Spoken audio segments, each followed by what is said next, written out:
ಪ್ರಶ್ನೆಗೆ ಅದರ ಹೆಚ್ಚು ಕಡಿಮೆ 70-80% ಜನ ಈ ರೀತಿ ಕೂಡಬಹುದು ಅಂತೇಳಿ.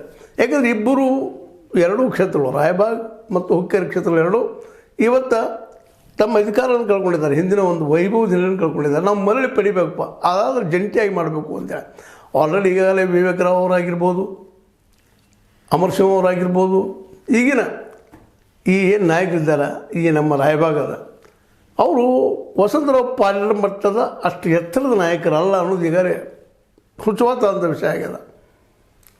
ಈಗೇನಿದ್ರು ಗಾಳಿ ನಮ್ಮ ಸತೀಶ್ ಅವರು ಅನ್ನೋದು ಎಲ್ಲರಿಗೂ ಗೊತ್ತಿರೋ ವಿಷಯ ಇದೆ.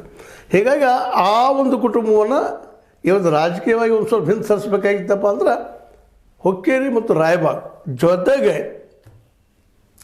ಅಥಣಿ ಕೂಡ್ತವೇನೋ ಅನ್ನುವಂಥ ಒಂದು ಮಾತು, ಅವೆಲ್ಲ ಒಗ್ಗಟ್ಟಾಗಿ ಈ ಒಂದು ಬದುಕು ಸರಿಸಲಿಕ್ಕೆ ಸಾಧ್ಯ ಇದೆ ಅನ್ನೋ ಚರ್ಚೆ ನಡೀತಾ ಇದ್ದಾವೆ ಅಂತೇಳಿ ಸಹಕಾರಿ ತತ್ವದ ತಜ್ಞರು ಹೇಳ್ತಾ ಇದ್ದಾರೆ, ಅದೇ ಕಾಲಕ್ಕೆ ರಾಜಕಾರಣಿಗಳು ಹೇಳ್ತಾ ಇದ್ದಾರೆ. ಸ್ವತಂತ್ರವಾದ ಮೀಡಿಯಾಗೆ ಬೇಕಾಗಿರುವುದು ಸ್ವತಂತ್ರ ಧ್ವನಿ. ಆ ಸ್ವತಂತ್ರ ಧ್ವನಿ ಉಳಿಸಲು ನೀವು ಮಾಡಬೇಕಾದದ್ದು ಇಷ್ಟೇ. ಅದೇನಪ್ಪಾ ಅಂತಂತಂದ್ರೆ ನಿಮ್ಮ ಕೈಲಾದಷ್ಟು ಸಹಾಯ ಈ ಚಾನಲ್ಗೆ ಮಾಡಿ ಹಾಗೂ ನಿಮ್ಮ ಧ್ವನಿಯನ್ನು ಕಾಪಾಡಿಕೊಳ್ಳಿ. ಮತ್ತು ಸೂಕ್ಷ್ಮವಾಗಿ ಈಗ ಗೋಕಾಕ್ ಬಂದು ಹೋಗಿದ್ದನ್ನು ನೋಡಿದರೆ ಪ್ರತಾಪ್ ರಾವ್ ಆಗಿರ್ಬೋದು, ಕತ್ತಿಯವರಾಗಿರ್ಬೋದು, ಇವರೇನೋ ಒಂದು ಪ್ಲಾನ್ ಮಾಡ್ತಾ ಇದ್ದಾರೆ. ಅದಕ್ಕೆ 28ರ ಸಂಜೆಗೆ ಹೇಳ್ತೀನಿ ಅನ್ನೋಂಥ ಮಾತನ್ನು ಮತ್ತು ಜಿಲ್ಲಾ ಮಟ್ಟದಿಂದ ಈಗಾಗಲೇ ಅವರು ಸ್ವಲ್ಪ ಉಗ್ರವಾಗಿ ಮಾತಾಡ್ತಾರೆ, ರಭಸದಿಂದ ಮಾತಾಡ್ತಾರೆ, ಅಥವಾ ಒಂದು ರೀತಿ ಫೋರ್ಸ್ ಗುಂಡಾಗಿರಿ ಫೋರ್ಸ್ನ ಮಾತಾಡ್ತಾರೆ. ರಮೇಶ್ ಕತ್ತಿಯವರು ನಾವು ಬೆಳಗಾವಿ ಜಿಲ್ಲೆಯಿಂದ ಅವ್ರು ಓಡಿಸ್ತೀವಿ ಅನ್ನೋಂಥ ಅತಿರೇಕದ ಮಾತು ಮಾತಾಡ್ತಾ ಇದ್ದಾರೆ.